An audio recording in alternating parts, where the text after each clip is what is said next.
अस्सलामु अलैकुम वरहमतुल्लाहि वबरकातुह। पिछली वीडियो के अंदर हमने बात की थी कि नमाज के बाहर के जो फ़राइज़ होते हैं जिनको शराइत कहा जाता है, अगर उनमें से कोई एक छूट गया तो आपकी नमाज नहीं होगी। इसी तरीक़े से नमाज के अंदर के भी 6 फ़राइज़ होते हैं जिनको कहा जाता है अरकान।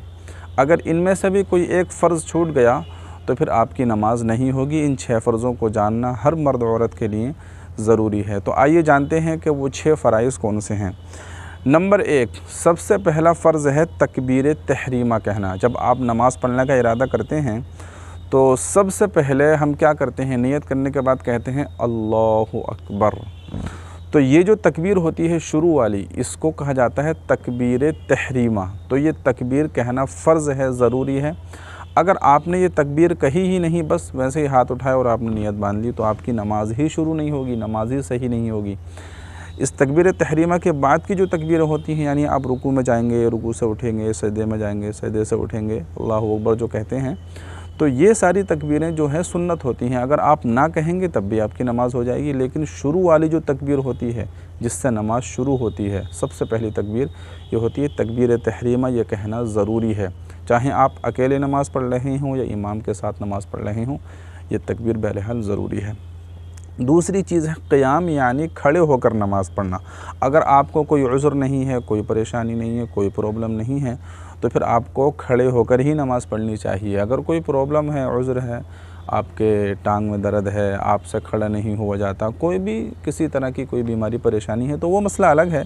लेकिन बग़ैर किसी उज़्र के, बग़ैर परेशानी के बैठकर नमाज़ पढ़ना और आप खड़े होकर ना पढ़ें तो इस तरीक़े से आपकी नमाज़ नहीं होगी। नंबर 3, क़िराअत यानी क़ुरआन मजीद पढ़ना। नमाज के अंदर क़ुरआन मजीद पढ़ना ये भी ज़रूरी है। अगर आप इमाम के पीछे नमाज़ पढ़ रहे हैं तब तो कोई मसला नहीं है, बस पहली रकात में सुबहाना पढ़ेंगे, उसके बाद में कुछ नहीं पढ़ेंगे। लेकिन अगर आप अपनी अलग नमाज़ पढ़ रहे हैं, चाहे आप मर्द हैं या औरत हैं, तो क़िराअत करना फ़र्ज़ है, ज़रूरी है। अब क़िराअत की कितनी मिक़दार ज़रूरी है, तो कम से कम एक आयत होनी चाहिए, यानी अल्हम्दुलिल्लाहि रब्बिल आलमीन, या कोई भी एक छोटी आयत जैसे सुम्मा नज़र या वल अस्र, इस तरह से कोई एक पूरा जुमला होना चाहिए।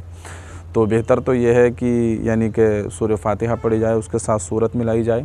लेकिन अगर आपने बिल्कुल भी क़िराअत नहीं की, बस वैसे नियत बांध के जो है थोड़ी देर खड़े हो गए, आप रुकू में चले गए, तो आपकी नमाज़ नहीं होगी। तो क़िराअत करना, क़ुरआन मजीद पढ़ना नमाज के अंदर ये फ़र्ज़ है, ज़रूरी है। ठीक है। नंबर 4, रुकू करना। रुकू करना ज़रूरी है। अगर बग़ैर रुकू किए हुए आप सजदे में चले गए तो नमाज नहीं होगी। नंबर 5, दोनों सजदे करना। तो नमाज के अंदर दोनों सजदे फ़र्ज़ होते हैं। कोई भी नमाज हो, नफिल हो, फ़र्ज़ हो या वाजिब हो, कोई भी नमाज हो, नमाज के अंदर दोनों सजदे ज़रूरी हैं। अगर कोई एक सजदा छूट गया तो आपकी नमाज नहीं होने की। नंबर 6, कायदा आखिरा में नमाज के आखिर में अत्तहियात पढ़ने की मिक़दार बैठना। अत्तहियात पढ़ना ये फ़र्ज़ नहीं है, लेकिन अत्तहियात जितनी देर में आप पढ़ सकते हैं, जैसे अत्तहियातु लिल्लाहि वस्सलावातु वत्तय्यिबातु वस्सलामु अलैका अय्युहन नबिय्यु व रहमतुल्लाहि व बरकातुहू, अस्सलामु अलैना व अला इबादिल्लाहिस सालिहीन, अशहदु अल्ला इलाहा इल्लल्लाहु व अशहदु अन्ना मुहम्मदन अब्दुहु व रसूलुहु। जितनी देर में मैंने ये अत्तहियात पढ़ी है, इतनी देर बैठना कायदा आखिरा में ये ज़रूरी है। अगर आप बस थोड़ी देर बैठ के जल्दी से आपने सलाम फेर दिया, कुछ भी नहीं पढ़ा, तो वो नमाज नहीं होगी। तो इतनी देर ज़रूर बैठिए, चाहे पढ़ें ना पढ़ें वो अलग मसला है। पढ़ेंगे तो ज़ाहिर सवाब ज़्यादा मिलेगा, पढ़ने ही चाहिए, हर कोई पढ़ता ही है, लेकिन फ़र्ज़ की बात हो रही है।